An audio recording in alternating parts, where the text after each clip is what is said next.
Hoje nós vamos conversar com Márcia Braga. Ela é capitão de corveta da Marinha do Brasil e participou da missão brasileira na República Centro-Africana entre 2018 e 2019, onde ela implementou estratégias de igualdade de gênero nas comunidades locais. Por esse trabalho, ela foi premiada pela ONU. A capitã Márcia Braga é encarregada do Centro de Operações de Paz de Caráter Naval da Marinha, a primeira mulher a ocupar esse posto. Obrigado pela entrevista, capitão. Obrigada.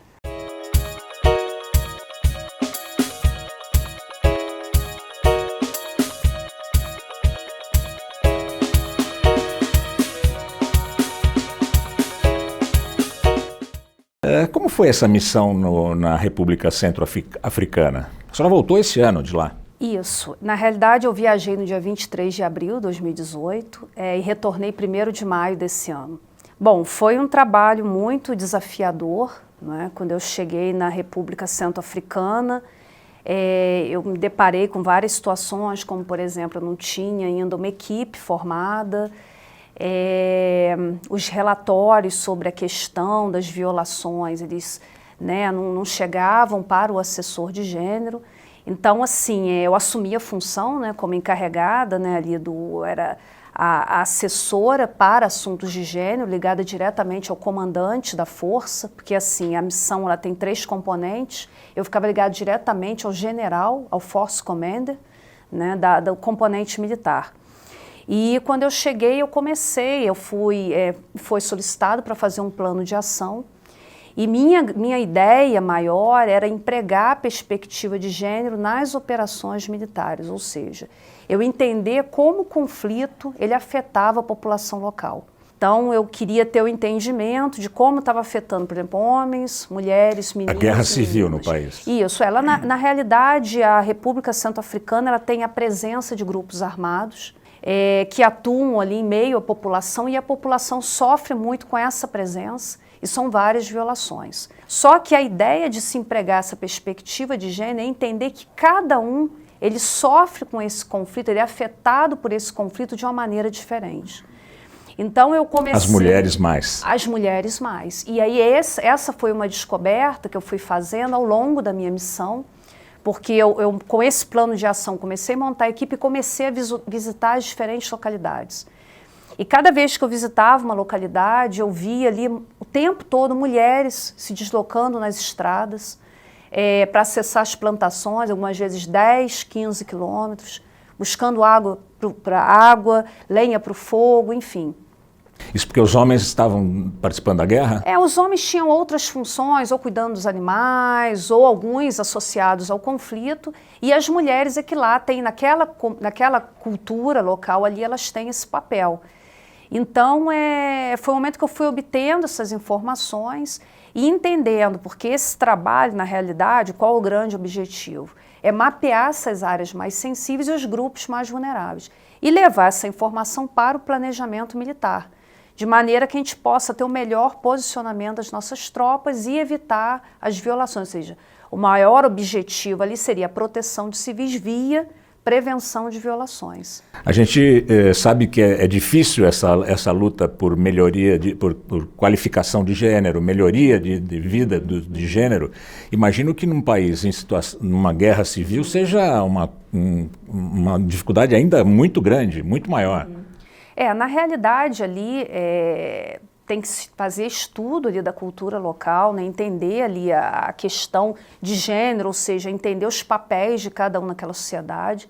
É claro que quando esse papel ele não tem ali uma certa igualdade, num momento de conflitos tende a piorar. Então, por exemplo, se eu tenho ali mulheres ali numa situação que não é ali tão igualitária como nos homens, num período de conflito elas vão sofrer mais, então elas acabam sofrendo mais violações. Muitas vezes a questão da justiça é um país que ainda é muito sem infraestrutura, então a justiça ela não vai agir da maneira que deveria. Então eu tinha ali uma situação em que eu tinha aquele grupo extremamente vulnerável.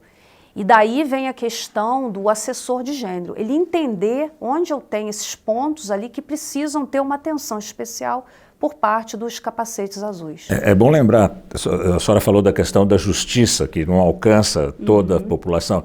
O próprio governo da República Centro-Africana domina menos de 1/4 do país. Sim, sim. Na realidade, a gente tem ali o governo, que governa para 20% do território, né, e eu tenho grande parte do território ali, né, sob domínio de grupos armados, né, então é uma situação muito complicada e com isso fica até difícil realmente essa questão da justiça.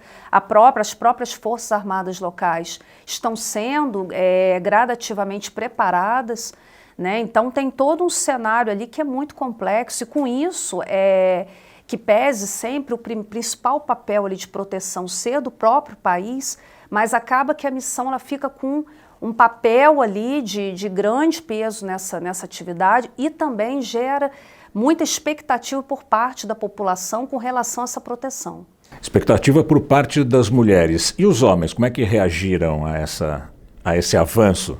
Olha, na realidade eles entendem, é um trabalho ali mesmo, que assim, a partir do momento que nós estamos no terreno, existe todo um respeito à cultura local, né, então, mas também existe todo um trabalho de conscientização da problemática da violência sexual ali naquela área, porque não afeta as mulheres, afeta crianças, principalmente as meninas, então eu tenho um problema muito grande ali, por exemplo, de meninas que não conseguem a escola.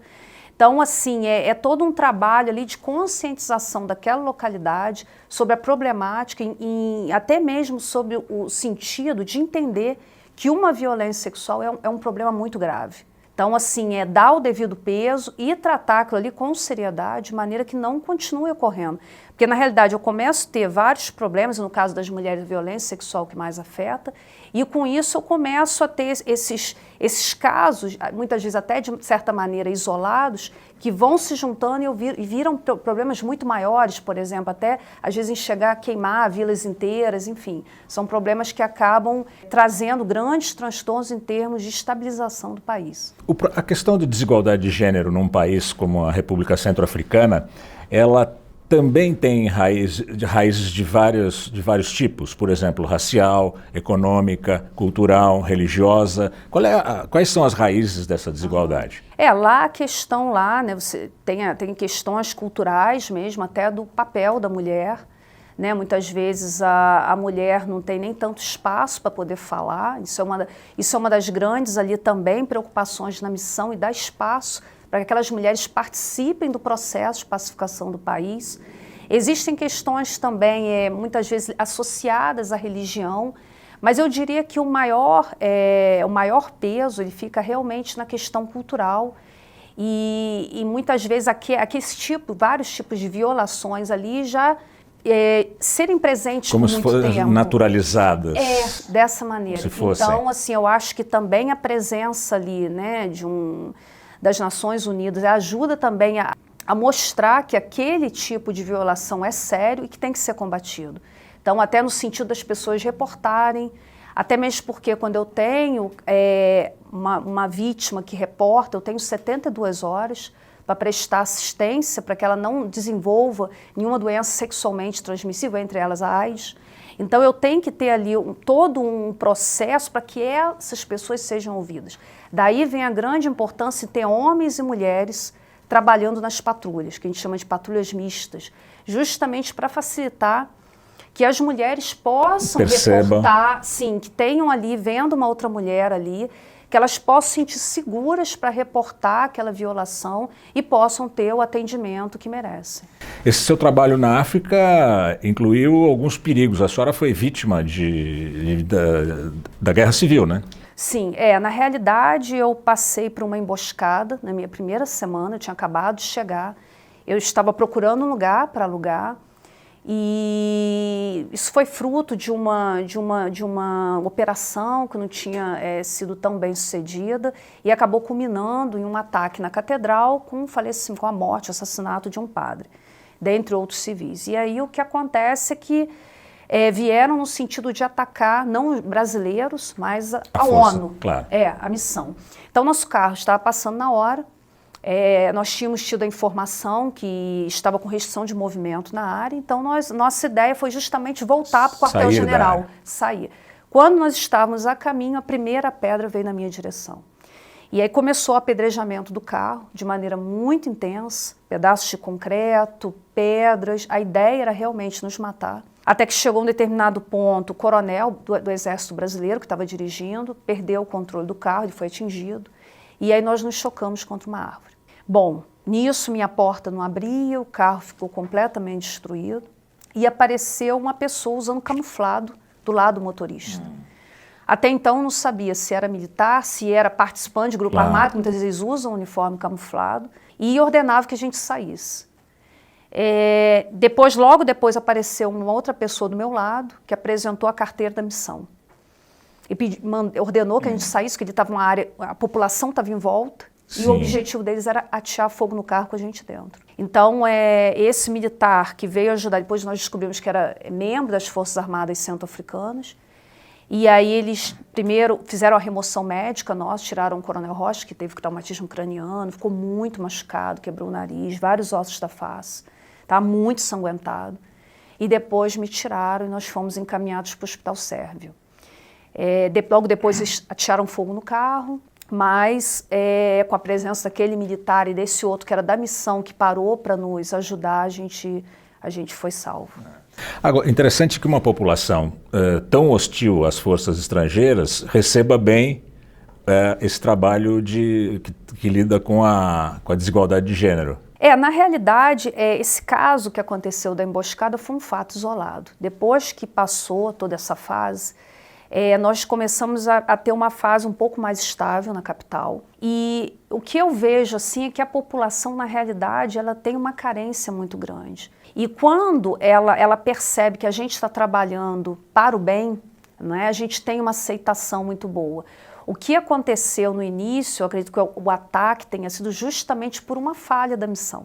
Então, toda vez que a gente fazia um trabalho mais voltado com o engajamento com a população local, a aceitação era muito boa. Eu comecei a observar isso em várias áreas que eu visitei, onde eu tinha times de engajamento que faziam um trabalho muito próximo à população local e a população nos recebia muito bem.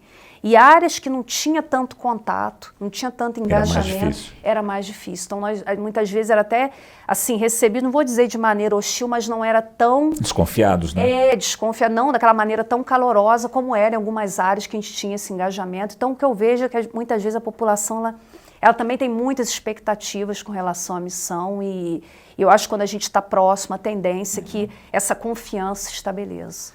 A senhora foi premiada pela ONU pelos progressos que conseguiu. Quais foram os progressos mais importantes que a sua missão conseguiu? Olha, eu acredito que tenha sido o estabelecimento da equipe, porque essa equipe foi montada nos níveis, né, dos setores, que é o nível operacional, onde eu tenho oficiais generais, e também em cada batalhão também um assessor de gênero.